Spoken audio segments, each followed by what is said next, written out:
I know a lot of people watch VINwiki to try to become more successful, more savvy car buyers, even shrewder negotiators, if you will. And today's video is all about that because we are going to talk about commitment when you make an offer on a car. And that'll feel very unnatural, maybe even ironic or taboo, because most people, when they approach the seller of a vehicle, whether it's a private seller or a dealership, try to minimize their commitment and softball their offer with a lot of conditional language rather than being firm and committed and letting them know what we're going to talk about and how you structure an offer in this video. And that's because a lot of people subscribe to this fallacy that you never want to say the first number in a negotiation. And that may be true if you're trying to buy something that is worthless or undesirable, but if it's actually a car that you want to buy, and potentially one that others are willing to pay even more than you might, then you have to go at them with a lot of commitment. But of course, you cannot do that without the first step in any car buying process, and that is education. And the most powerful tool to educate yourself about whatever car you're looking at is Autotempest.com. Autotempest allows you to survey all the major listing sites with one search. So if I type in Lamborghini Murcielago,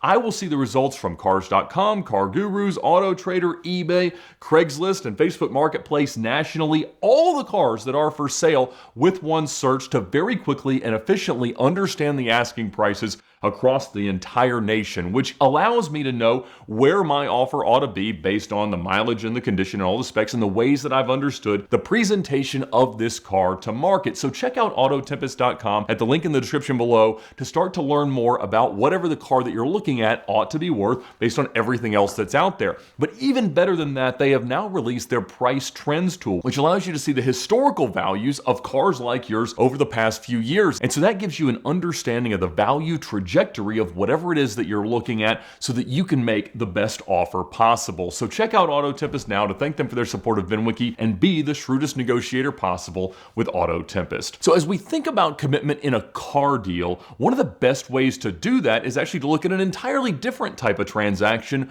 real estate. Now, if you walked into an open house and you met a selling agent of a property and you kind of said, if everything went really well, I could see myself paying $300,000 or $400,000 for this house. It's a really nice place. They would not engage with you. They would say, well, feel free to make an offer, because that itself is not an offer. And when you submit an offer on a house, it is not that kind of, well, I think I might, or if everything went well, it would be this. It is a very specific amount of money that you will pay, a very specific timeline under which you will pay, an explanation of whether you are paying cash or whether you'll be financing, evidence that that financing is either in place or a contingency that you have to get it in place in order to consummate this, an explanation of whether or not you will require a value expert to come in and appraise this house for you or your bank, whether or not you will need a quality inspector to come in and let you know if there is anything wrong with this house and inspect it prior to closing. All of these things are part of the value proposition that your offer entails, and that is what a seller will look across all the different factors and all the different variables of all the different offers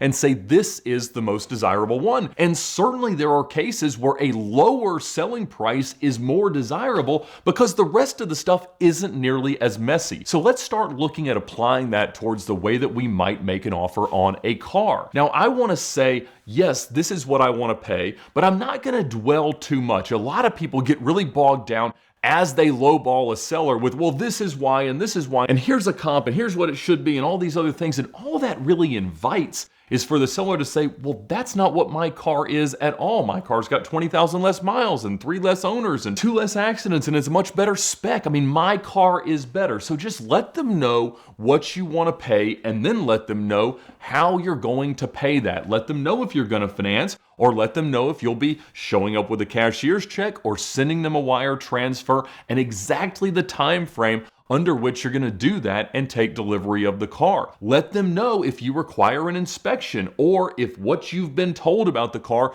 is enough for you to make that kind of a decision. Now, when I generally approach a car offer, I'm targeting cars that I am very, very familiar with. I have been buying cars very actively personally and professionally for more than 2 decades, and so I know what to look out for on the cars that I do. So generally, I am making offers with no inspection whatsoever, maybe a lemon squad inspection where they're going to go out usually the next day and put eyes and hands on a car and take a couple hundred pictures and give me a general understanding. It is not nut and bolt and every fluid and all the things, but it is a great way to get a quick understanding of a car. But even if I'm not going to do that, I know how much I need to back off of a retail value to have enough of a cushion for the things that are likely to go wrong. Now, a very reasonable objection to all of this and the way that I generally buy cars is to say that that is a very great way to end up buying a true piece of junk car and overpay for it and end up in a really, really bad situation. And that is true. I take a lot of risks when I buy cars, and that is factored in to the offers that I am making. And so I'm generally only going to buy a car if the seller has accepted a number that is so low that I have enough of a cushion in order to overcome all of these possible issues that could pop up because I have a general familiarity with what those are. It's never wrong to say that you want to have a professional certified pre-purchase inspection with any kind of inspector, mechanic, or dealership that you choose, but you need to make that very clear as you have the offer. With financing, I'm usually trying to make a cash offer. Sometimes the cars are so much that I have to call Premier Financial Services, but I will have done that prior to making what I think is a fair offer for the car, and they will know that my financing is already set up. Now, you may want to give the dealership the opportunity to earn your business for financing because they do get kickbacks from banks or finance reserve in the rate spread that they can create. And you'll just want to say, I'm happy to finance with your bank. I have a rate like this approved. If you can beat that rate, I'll be happy to let you have the business. It does make their paperwork easier, and they do like that because, again, they get volume points and all the other things they do with their banks if you allow them to do that. And it's another way that they can make money that it still gives you a better deal than you may have somewhere else based on the financing that you've already got arranged. Now, you may have a trade in the same way that somebody buying a house may have a selling contingency for whatever house that they've already got. And so, of course, if you have to do that, then it's going to change the appetite that the seller has to accept your offer, but you do need to be very clear about that. Now, if I'm going to introduce a trade to a car deal, I'm only going to talk about one number, and that is the difference. I don't care where they value their car and where they value mine. I've done that myself in my research of the market to let them know that this is the delta that I see. If they think their car's more valuable and my car's more valuable, that's perfectly fine. But I'm not going to go into it trying to play both sides because then I just open up the opportunity to complicate things beyond what is necessary. I'm not going in there thinking that I'm going to take advantage of them overvaluing my trade, then undervaluing their car. I've got a number in mind, and if they'll do that number, I will proceed right now. Now, when you sell cars in a dealership setting, there are a lot of customers that become kind of memes of themselves because of the ways that they engage in transactions like this. And I remember one guy very specifically, because early in the days that I worked at Motor Cars of Georgia, Lamborghini, Atlanta, we sold a lot of pre-owned BMW, Mercedes, Porsche, Audi products. And so I don't even think it was an M car. I think it was a BMW 335 that I was in the process of trying to sell. And the customer's offer was just preposterously too low. It was not in the vicinity of reasonable. We were not going to take it. And we made that very clear. That was well below our cost. We were not going to lose that kind of money on the car. But the customer just kept saying forcefully and over again, I'll do it right now. I'll do it right now. And whenever anybody would offer commitment way too low, that would be kind of what would reverberate around the showroom. Like, I'll do it right now. I'll do it right. Everybody would say it because it was just, again, kind of the meme of this guy's expression. And so it doesn't really matter how urgently you're willing to proceed if it doesn't work for the other side of the deal. But it is important to be that clear that I will buy this car right now for this price if the rest of this all makes sense. And again, they will have described the car to you and you'll have an understanding of how this might work. Now, of course, that begs the question of like, well, what happens if the car is misrepresented or you show up and things are different? Then, of course, the deal isn't the same. Recently, I bought 9 cars out of an estate sale in North Carolina, and the first 3 of them were a McLaren 570 GT, a BMW i8, and an Audi R8. And they were all very good deals because of the circumstance and the history and all of that. And I made a video about the history of these cars, and I'd love for you to check it out. I'll put a link somewhere for you to do that. But my thought was that I'll just offer these 3 cars that I wasn't really shopping for and I don't really need to some friends who want good deals on cars and understand the ways that I generally buy stuff. And so I had already bought and paid for all 3 cars, and I was planning to go up there and pick them up. And 2 friends very quickly said they wanted the i8 and the R8. And so they reimbursed me essentially for those. And one of them actually asked a couple days later, said, Ed, like, what recourse do we have here? And I said, none. I mean, You, I suppose, have recourse because I already bought these cars and I'm not going to hold your feet to the fire because I really don't care that much and they're great deals and I could sell them to 10 people in 5 minutes. I mean, but no, we don't. If they show up and they're different, it doesn't change the deal. Like, again, I would just sell them to somebody else because there's margin in each of these cars for some level of reconditioning. And as I said, we should anticipate that because we're buying these cars blind and they've been sitting for a long time and they have bad history. So that's why they're cheap. And so, no, we don't really have any recourse, and that's okay because that's how we do things. The other guy was like, well, is a mechanic going to go through this car and service it up and make sure that it's perfect? I said, well, they're going to land at Cameron's shop and he's happy to do anything that you pay him to do, but no, we bought cars that have been sitting that need stuff, that have high miles and all this stuff. And so both of these guys, while they're definitely car guys and they understand how stuff works, they're not kind of about that life when it comes to making lowball offers and getting them accepted and doing deals this way. And that's okay. You don't necessarily need to be about that life, but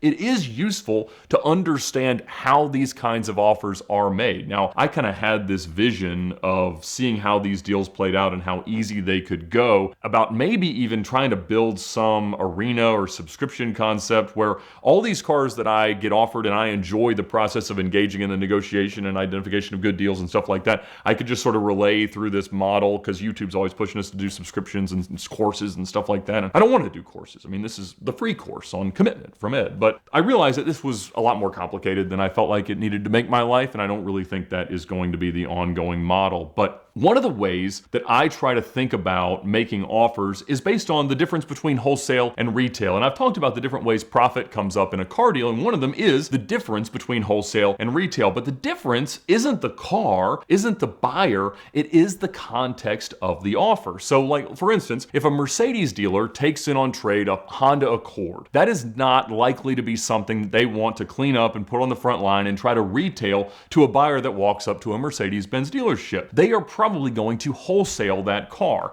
And most dealerships don't have a practice of sending cars to auction. Representing a car at auction involves a relationship with the sellers and the buyers that go to that auction, the activity that happens, the volume of cars that go. And so what happens is the sales manager or the used car manager of the Mercedes dealership will call a wholesaler. And that wholesaler will be given whatever information they have, and he will make an offer on the spot with full commitment for that car. If he shows up and anything that was described to him, which will be very narrow, is different, that may reopen the negotiation, but he is committed to buy the car and he will number everything that he gets sent. That's one of the rules of being a wholesaler. Now, of course, you've only got one car to enforce that because he can show up at any point and not buy the car, but he has promised to, and if he doesn't fulfill that promise, you just call another wholesaler because there's generally a line of them. And once he buys that car for less than retail money because he's committed, knowing nothing about it, he'll either send it to an auction where he'll have a little bit of a margin, or he may place it with a dealership where it's more appropriate inventory for them. And so once again, he's making commitment without an inspection, without a finance contingency,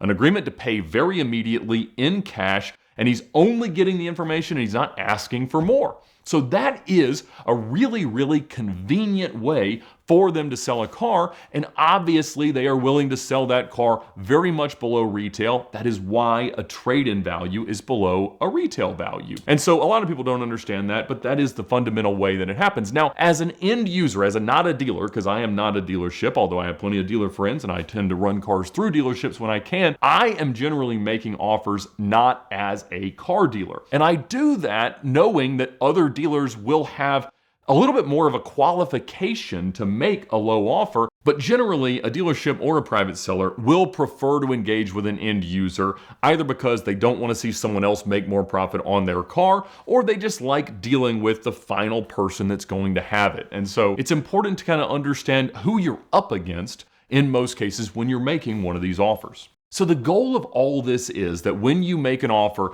you deal with all the variables that they will anticipate and that most buyers are going to offer. I got to deal with my trade. I got to get financed. I got to talk to my wife. I got to test drive the car. I got to get an inspection. I got to have somebody look at it. I got to ask my uncle who knows more about these cars. You let them know that all of that is dealt with, and if they'll just take your number, that you'll make a car deal with them right now. And so make sure that as you approach, you've already got good ideas of how that's going to go, because then your presentation of your offer is going to look so much better than all of the ones that you're up against and make you as shrewd as you could possibly be. If you have any other questions, just let me know in the comments. I'll try to engage and let you know what I think. But I hope this is useful. Like I said, it is a way to be taken advantage of if a car is not very good, but if you know what you're doing, it is the way to get the best deal possible. And as I said, be sure to start your process by going to autotempest.com, survey the entire market, see what everybody else is asking, and know exactly what you should be offering. Check them out now at the link in the description below to thank them for their support of VINwiki and get the best deal possible by starting